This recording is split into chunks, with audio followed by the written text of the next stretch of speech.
Olles dator kostade 7000 kronor men han fick 20% rabatt. Vad fick han betala? Ja, vi är vana vid att göra på följande sätt. Pris från början.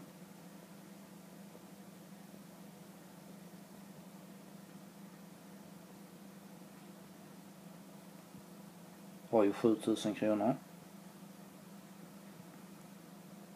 Rabatten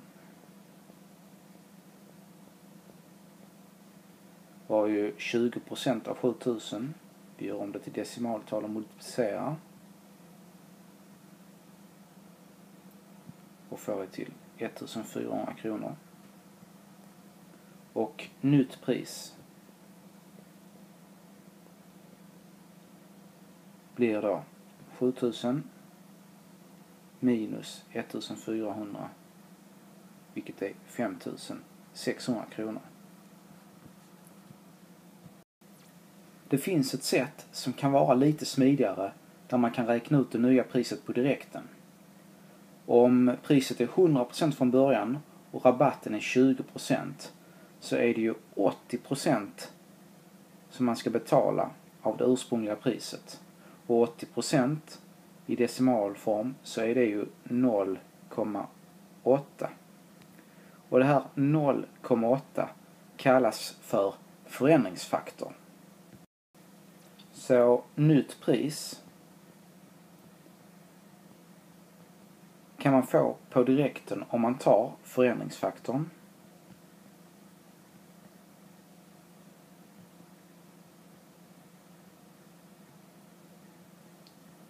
och multiplicerar det med priset från början.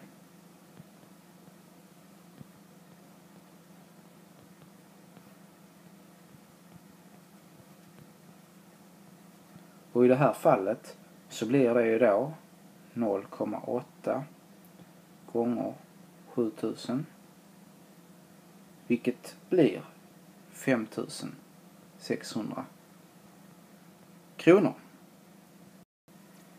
Kajsas lön var 18 000 kronor. Hennes lön höjdes med 3%. Vilken är den nya lönen?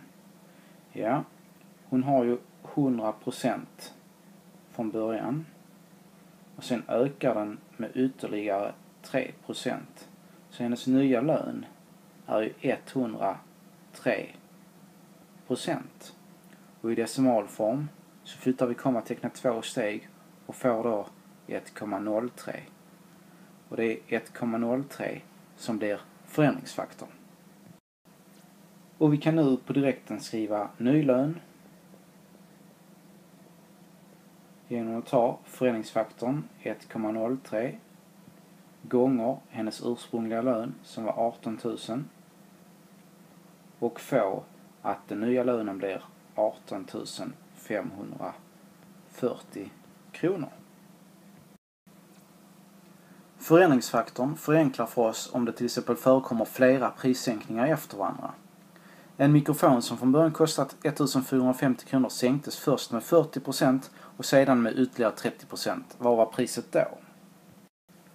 Första förändringsfaktorn blir ju 0,6 eftersom det är ju 60% av det gamla priset man ska betala.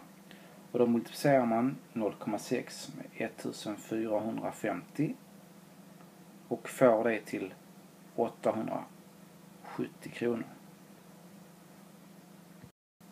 Och den andra förändringsfaktorn blir då 0,7 eftersom det är 70% av reapriset. Så 0,7 gånger 870 och då får man det till 609 kronor.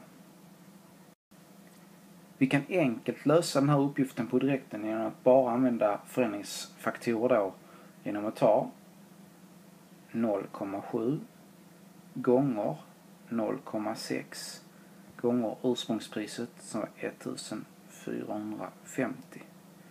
Här tar vi 0,7 gånger det som blev första reapriset och då kommer vi få detta direkt till 609 kronor. Vi tar några exempel till. Månadshyran för en lägenhet var 6 950 kronor. Hyran höjdes med 6%. Vad blev den nya hyran avrundat till 10-tal kronor. Ja, förändringsfaktorn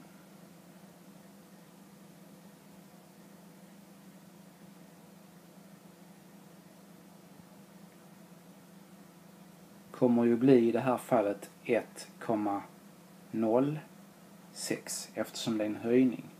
Och då kan vi direkt räkna ut den nya hyran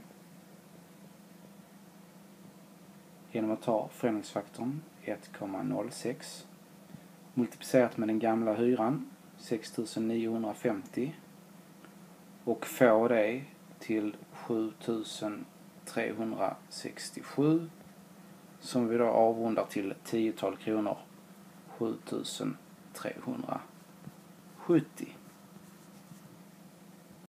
Svar.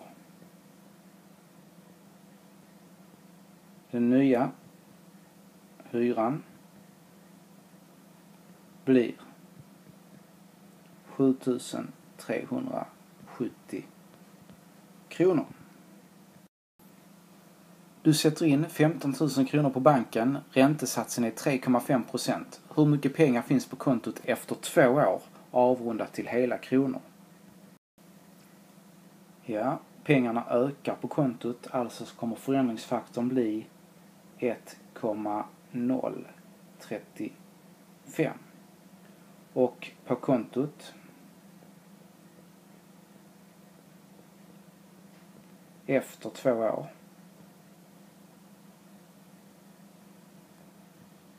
kommer det då vara förändringsfaktorn gånger förändringsfaktorn gånger det ursprungliga som var 15 000. Här har vi totala antalet pengar på kontot efter första året och sedan måste ju höjningen vara räknat på det. Vi kommer då få att detta blir 16 068 kronor. Svar. Efter 2 år finns 16 068 kronor på kontot.